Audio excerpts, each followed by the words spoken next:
얼마 전에 교정을 시작했는데 불트가 생긴다면서 엄청 걱정을 하더라고요. 불트? 공간에 생긴 음식물 같은 거를 좀 제때제때 못 빼주시는 분들이 있거든. 그런 분들은 그거를 두면 둘수록 거기 뼈가 점점 더 녹아내려가지고 그 공간이 점점 더 커질 수가 있거든.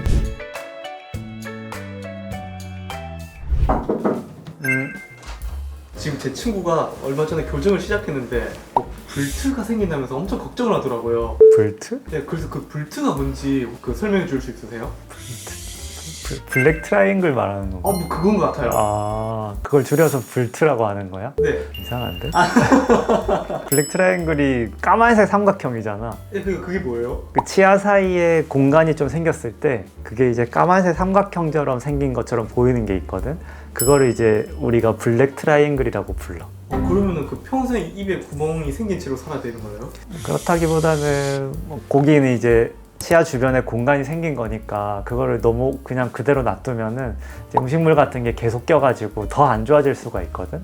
그럼 그거를 치료하는 방법이 있기는 해서 치료가 필요하시면 치료를 하는 게 낫지. 그럼 그 블랙 트라이앵글은 왜 생기는 거예요? 블랙 트라이앵글이 첫 번째로는 이제 교정을 하고 나면은 좀 생기는 경우가 있는 것 같거든. 교정을 했을 때 이제 원래 치아 위치에서는 그 블랙 트라이앵글이 안 보이다가 이제 교정을 하고 나서 이제 치아들이 이동을 하잖아. 그러고 나면은 그 사이에 원래 없던 공간이 이렇게 치아를 이동을 하고 나서 생기는 것처럼 보일 때가 있거든. 그렇게 되면은 교정이 끝나고 나서 그 치아 사이에 이렇게 공간이 까만색 삼각형으로 보이는 경우가 있는데, 치아가 특히 이제 그 아래쪽보다 위쪽이 좀 이제 좁으시다거나 약간 삼각형처럼 그런 경우에는 이제 치아가 이동하고 나서 블랙 트라이앵글이 좀 크게 보이실 수가 있어. 그 블랙 트라이앵글이 안 생기게 교정할 수는 없어요? 물론 이제 교정하시는 분들이 그걸 최대한 안 생기게 해주시겠지. 근데 이제 치아 형태상으로 치아를 이동하고 나면 어쩔 수 없이 생길 수밖에 없는 경우가 있거든. 이제 물론 잘 안 생기게 해주시겠지만 어쩔 수 없이 좀 생기는 경우가 있어. 얘기를 쭉 들었는데 교정 말고 다른 이유로도 생길 수 있을 것 같거든요. 네, 그치. 교정 말고 다른 이유로 생긴다는 게 결국에는 그 자리 치아 사이가 뼈가 이렇게 가라앉고 거기에 따라서 잇몸도 좀 가라앉으면서 치아 사이에 공간이 이제 보이는 거거든. 결국에는 잇몸이 안 좋아진다거나 해서 뼈가 녹아내린다거나 하면은 원래는 잇몸으로 차있던 공간이 뼈랑 잇몸이 녹아내리면서 이제 까맣게 빈 공간으로 보이는 거지. 그런 경우에도 이제 아까 말했듯이 삼각형으로 블랙 트라이앵글이 보일 수가 있어. 근데 이거 한 번 생기면 무조건 치료를 해야 하는 거예요? 아니면 그냥 제가 불편한 걸 크게 못 느끼면 그냥 계속 데리고 살아도 되는 거예요? 불편한 걸 못 느끼면은 그대로 두셔도 상관없을 수가 있어. 앞니 같은 경우에는 잇몸이 내려가서 블랙 트라이앵글이 보이면은 이렇게 딱 봤을 때 티가 많이 나시잖아. 근데 그거 나 이거 보이는 건 상관없다. 그리고 요 사이에 음식물이 좀 엄청 많이 끼는 것 같지도 않고 좀 끼더라도 내가 좀 잘 빼주는 편이다. 그러면은 꼭 거기를 막 다 메워야 된다. 그런 건 아니거든. 근데 막 보이는 게 너무 싫으시면은 이제 치료를 통해서 거기를 좀 메워드리는 걸 도와드릴 수가 있고, 아니면은 이거를 거의 공간에 생긴 음식물 같은 거를 좀 제때제때 못 빼주시는 분들이 있거든. 그런 분들은 그거를 두면 둘수록 거기 뼈가 점점 더 녹아내려가지고 그 공간이 점점 더 커질 수가 있거든. 그럴 경우에는 어쩔 수 없이 좀 주변 치아를 건드리더라도 거기 사이를 메워드리는 게 좀 더 우선일 수가 있기 때문에 그런 분들은 치료가 좀 필요하실 수가 있지. 친구가 하던 말이 블랙 트라이앵글을 그냥 두면은 치아가 흔들리고 결국엔 또 그 치아를 뽑아야 한다 이렇게 막 얘기를 하면서 걱정하던데 이건 왜 그런 거예요? 끝까지 갈 수도 있는데, 블랙 트라이앵글이라는 게 결국에는 치아 사이에 공간이 있는 거잖아.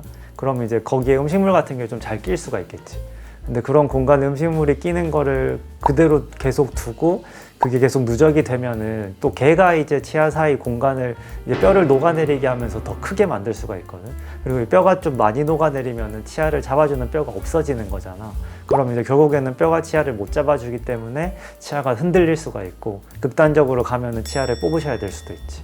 그럼 혹시 불트를 또 예방하는 방법은 따로 있을까요? 불트를 예방하는 방법. 결국에는 비슷한 말이긴 한데, 불트라는 게 결국에 치아 사이에 잇몸이 이제 내려앉아가지고 불트가 생기는 거잖아. 그러면 잇몸이 안 내려앉게 해야지 불트가 좀 최대한 안 생기거나 늦게 생길 수가 있겠지. 뭐 이제 음식물 같은 게 끼면은 좀 이제 자주자주 빼주신다던가 아니면 그 사이에 이제 치석 같은 게 좀 쌓여 있으면은 저번에 말씀드린 스케일링이나 잇몸 치료 이런 거를 좀 정기적으로 받아주시면은 그 사이에 치석 같은 게 좀 제거가 돼가지고 잇몸이 좀 덜 내려가게 할 수 있으니까 그런 방법이 예방책이 될 수가 있어.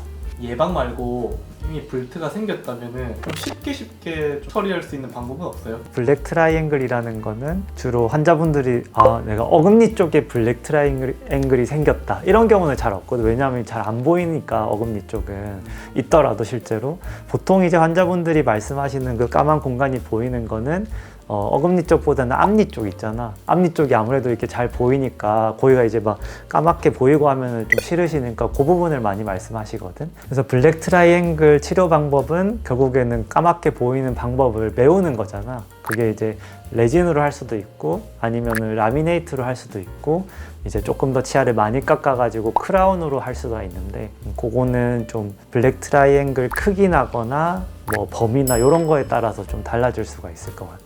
와, 역시 원장님이 진짜 다르시네요. 그러면은 제가 그 친구 교정 끝나고 혹시 불트 생기면은 제가 원장님한테 그 친구 데려와도 되죠? 모시고 오면은 내가 그냥 구멍이랑 구멍을 싹 다 없게 다 메워. 피디님도 구멍 좀 있는 것 같아. 저는 없어요. 진짜. 지금 가서 좀 메워줄게. 없어요.